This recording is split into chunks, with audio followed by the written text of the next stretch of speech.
Hello, student of 9th class. You know about the chapter number 17 is running. First part our complete. So today we start the second part. Our first topic is crops on the basis of their use. देखिए बच्चों, ऐसी फसलें जिनको हम उनके प्रयोग के हिसाब से इसको कैटेगराइज करते हैं बच्चों। सबसे पहले हम फूड क्रॉप्स की बात कर लेते हैं बच्चों।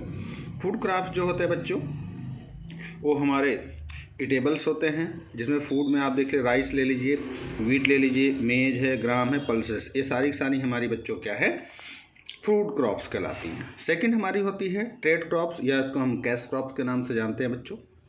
देखिए जो कैश क्रॉप्स होती है वो ओनली प्रॉफिट और सेल के लिए उसको हम लोगों ने उगाते हैं बच्चों। जो फार्मर्स होते हैं वो जितना उनके पास एक्सेस मात्रा में फूड्स होता है उसको लोग बेच देते हैं बच्चों, एंड बाकी बचा हुआ वो अपने यूज के लिए रख लेते हैं। जैसे अगर आप क्रॉप जो है हमारी ये कैश वाली, इनमें जूट है, कॉटन है, टी, कॉफ़ी, शुगर केन, ये सब हमारी क्या है, कैश क्रॉप्स कहलाती हैं, जो हमारे लिए बहुत ही ज़्यादा बेनिफिशियल होती है बच्चों।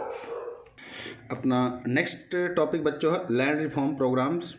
देखिए आज़ादी के बाद से ही बहुत तेज़ी से इंडियन गवर्नमेंट ने बहुत सारे ऐसी स्कीम चलाई हैं बच्चों, जो एग्रीकल्चर क्षेत्र में जो हमारी ज़मीनें हैं उनके अंदर बहुत तेज़ी से बच्चों सुधार किया गया है, जिससे कि जो किसान हैं हमारे उनके जीवन में बहुत तेज़ी से बच्चों चेंजेस आ सकें।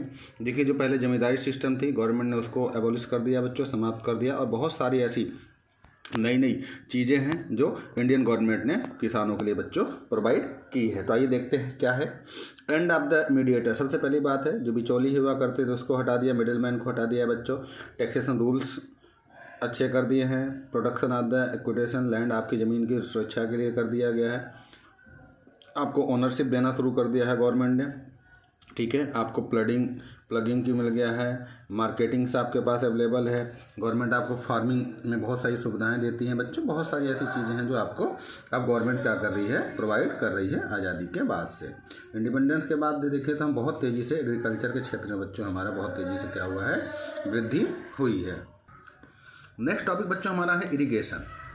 देखिए जो इंडियन एग्रीकल्चर है उसको गैम्बल ऑफ मानसून कहा जाता है, क्योंकि यहाँ पर जितनी भी खेती है बच्चों वो सब मानसून के ऊपर ही डिपेंड कर। अगर मानसून अच्छा है तो उस साल फसल बहुत अच्छी होती है, अगर मानसून अच्छा नहीं है तो फसल की आप उम्मीद अच्छी नहीं कर सकते। तो इसलिए गवर्नमेंट ने अब क्या किया है, लोगों को वाटर सप्लाई करने के लिए पॉन्ड्स का निर्माण किया है, वेल्स हैं, लेक्स हैं, इन सभी से क्या किया है, इनको नहरों के माध्यम से जोड़ करके, जिससे कि किसानों को सिंचाई करने में प्रॉब्लम ना हो, इस तरह की फैसिलिटी बच्चों इंडिया के अंदर चलाई गई है, जो हमारे किसान हैं उनको इससे बहुत ज़्यादा बेनिफिट्स मिल रहा है। आइए देखते हैं स्मॉल इरिगेशन प्रोग्राम्स कौन कौन से हैं, मिड प्रोग्राम कौन कौन से, लार्ज कौन से। देखिए स्मॉल वो होते हैं जिनके पास 2000 हेक्टेयर एग्रीकल्चर के आसपास की ज़मीन होती है, वो तुम्हारी स्मॉल होते हैं। मीडियम वाले इरिगेशन वाला प्रोग्राम जो 2000 से लेकर 10,000 हेक्टेयर तक होता है बच्चों। और लार्ज की बात कर लें जहाँ पर 10,000 हेक्टेयर से ज़्यादा का एग्रीकल्चर फील्ड होता है, वो हमारे लार्ज प्रोग्राम में आते हैं बच्चों इरिगेशन के माध्यम से। आइए देखते हैं रीऑर्गेनाइजेशन ऑफ एग्रीकल्चर प्लगिंग। देखते किस प्रकार से हम लोगों ने इसको रीऑर्गेनाइज किया है, प्लगिंग को बहुत तेज़ी से बच्चों। अगर इंडिया की बात कर लें तो प्लगिंग बहुत स्मॉल तरीके से किया जाता था बस, लेकिन अब क्या है, मेन जो रीजन है देखिए इसको हेरिडिटरी है। According to the father's property of distributed with call the division. जैसा आप सभी जानते हैं इंडिया के अंदर जो प्रॉपर्टी होती है फादर की, वो उनके लड़कों में डिवाइड हो जाती है। जब डिवाइड हो जाती है तो बच्चों आपको पता है जो लैंड एक बड़ा टुकड़ा होता है छोटे छोटे टुकड़ों में क्या हो जाता है, डिवाइड हो जाता है। तो इस प्रकार से डिवीजन उसके होते हैं, फिर सब डिवीजन होते हैं, और इस प्रकार से लैंड का जो स्कैटर्ड होना शुरू हो जाता है बच्चों, और बहुत ही ज़्यादा प्रॉब्लम आनी शुरू हो जाती है, और लैंड क्या हो जाता है, बहुत छोटा हो जाता है बच्चों। देखिए अब एग्रीकल्चर को और तेज़ी से बढ़ाने के लिए बच्चों हम लोगों ने क्या किया है, जो हमारे मैन्यूर है, फर्टिलाइजर्स हैं, उनका हम लोगों ने बहुत तेज़ी से यूज करना शुरू कर दिया। इंडियन गवर्नमेंट ने बहुत तेज़ी से एग्रीकल्चर के अंदर जो मैन्यूर है उसके अंदर वृद्धि करने के लिए बहुत सारे प्रोग्राम चलाए हैं, जिससे कि भारतीय किसानों के जो उत्पाद है बच्चों उसमें बहुत तेज़ी से वृद्धि हो सके।